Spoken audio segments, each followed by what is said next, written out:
Hey guys, so I've got the painting up on the wall here, and so that means I've got to get up on the ladder. Actually, I think I'll come down here. I've started to darken in everything. That's the plan here, is I want it to be more of a South Carolina coast, and so we're bringing in a lot of color and a lot of movement.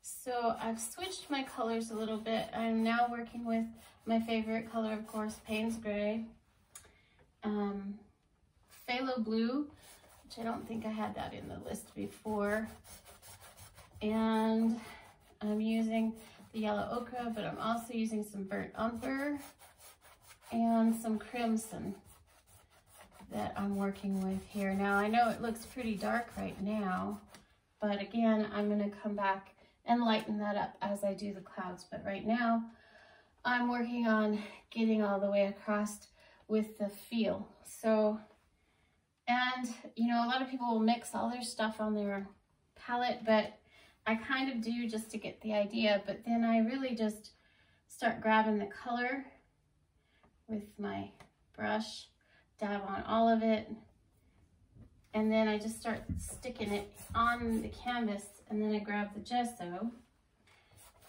and work it, because in this one particularly, it's quite large, so I don't want it to look like three different skies going across here. I want it to have some uniformity, but of course, this particular sky that I'm working on is it's busy. It's got things going on. Sometimes I do those very calm pieces, but right now, this one I want to do, to me it's very peaceful once it's done. I like the cloudy, stormy skies ahead off on the ocean water. So that's why I'm doing this. This is really strictly for what I love, what I enjoy. So today I'm using this size brush. It's a pretty large brush, and it's kind of a rough bristle. And it's driving me a little bit bonkers right now because it is losing little pieces of it. So I keep having to pull it off of the canvas. And thankfully this particular painting, because it's kind of messy and moving around, you can cover up where a little piece of thing came off of your brush. But basically I'm just working it back and forth like this, and then tapping back and forth, tapping, and then bringing in different colors to make it more uniform, grabbing the gesso and moving it around. Just like that.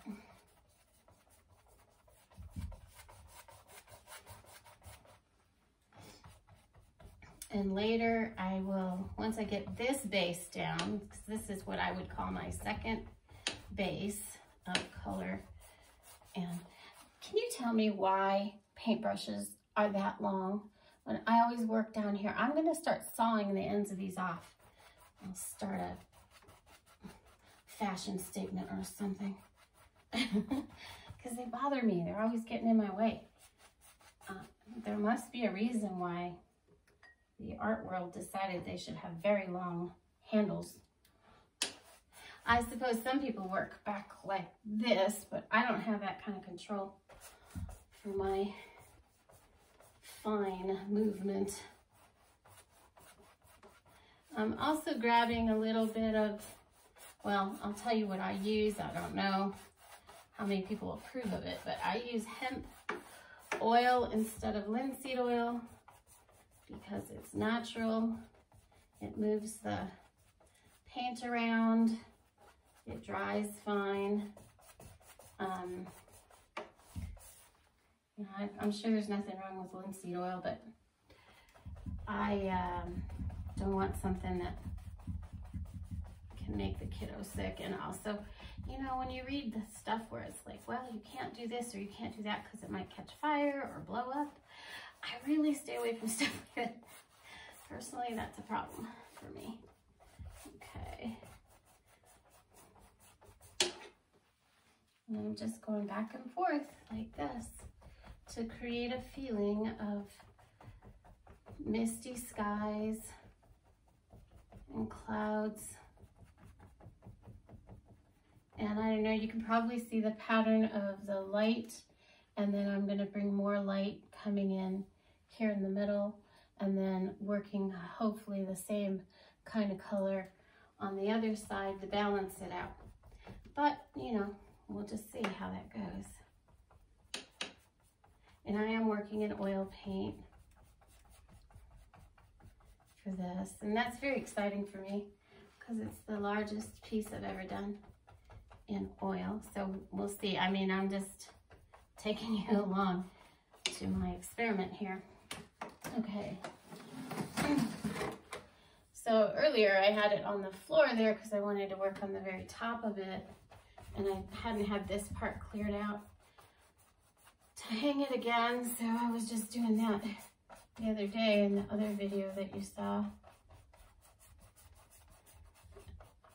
But it just kept slipping and sliding, So the reason I do this other blue background is because there's places that I'm working that it may not like get completely filled with paint over it, and so then you have a nice blue that comes peeking through the areas that the paint is a little bit, you know, see-through.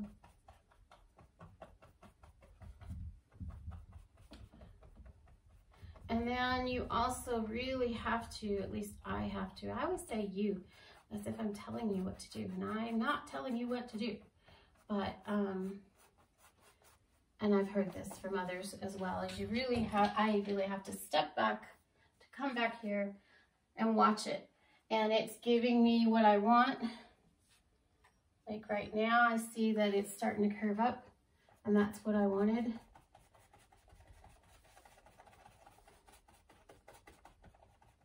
And I just see little areas that I want to fill with some light color. That is not white. I'm using gesso because it is a good see-through white. I think what Bob Ross, he used to call it liquid white, so I think you can get it liquid white, it's called too. And I will eventually pretty much cover that with more of that see-through bit of color. I keep thinking it's opaque, but I'm so dyslexic.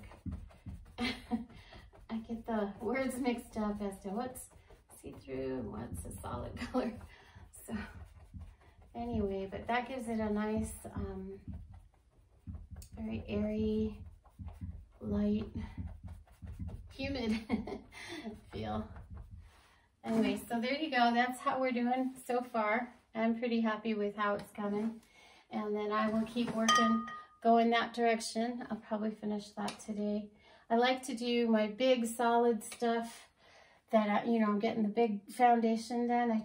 I like to try to get that done right away because it's easy for me to forget what colors I was using, how I was working. So I do try to get that done, that first, second, third layer done at one time.